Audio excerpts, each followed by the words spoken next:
So my first question is, how do you evaluate the current state of Bangladesh-China relations?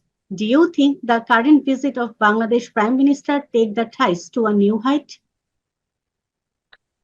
Thank you. My name is Cheng Xia. I'm from CGTN, the China Global Television Network. And thank you for your question. I think the current state of China-Bangladesh relations can be summed up as action-oriented. We've moved well beyond traditional diplomatic rhetoric into a phase where our partnership is visible in everyday lives of the people, from the bridges being built to the trade flowing across our borders.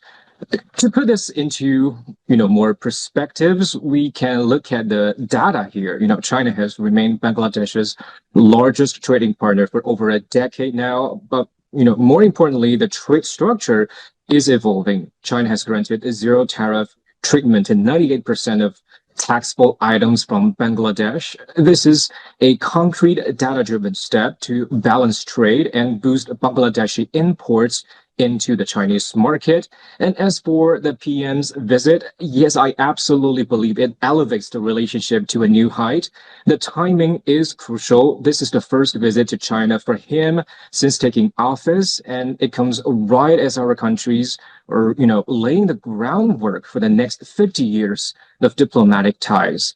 What makes this trip so special to me is that it's not just a diplomatic courtesy. The PM is meeting with China's top leadership and engaging directly, with the business community at the Summer Davos Forum in Dalian. So it sends a very clear signal here. The new government in Dhaka prioritizes economic growth and strategic trust with Beijing. So both sides are ready to align, our development goals. It's highly practical and forward-looking.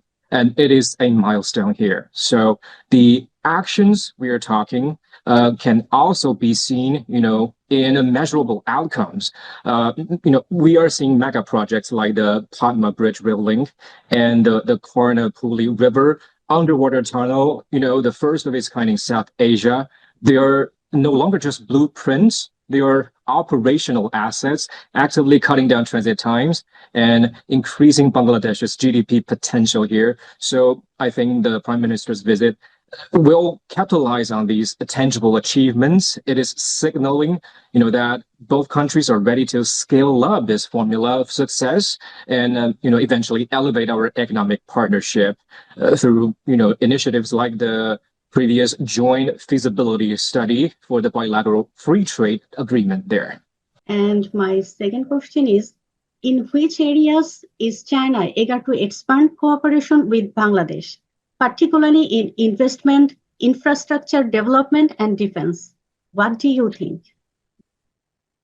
Right. So in terms of infrastructure and investment, we are looking very closely at digital economy, green technology, and technology transfer.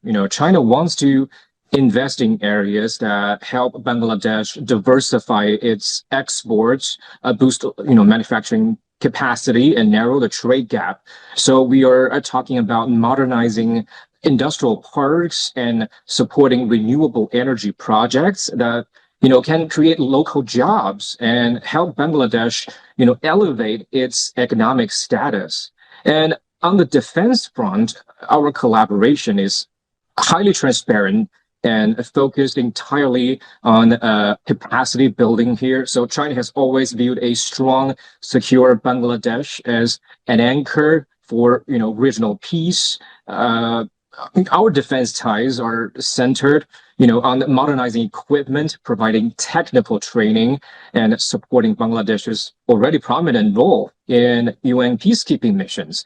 So ultimately, I think whether it's capital or security, China's eagerness to collaborate is driven by what Bangladesh actually needs for its own sovereign development. We are looking to build a resilient, long-term sustainable partnership that brings tangible benefits to both peoples. Okay, thank you. Load shedding কিংবা ঘরের বাইরের তীব্র গরমে Walton rechargeable fan থাকলে থাকবে শুধু বাতাস আর বাতাস।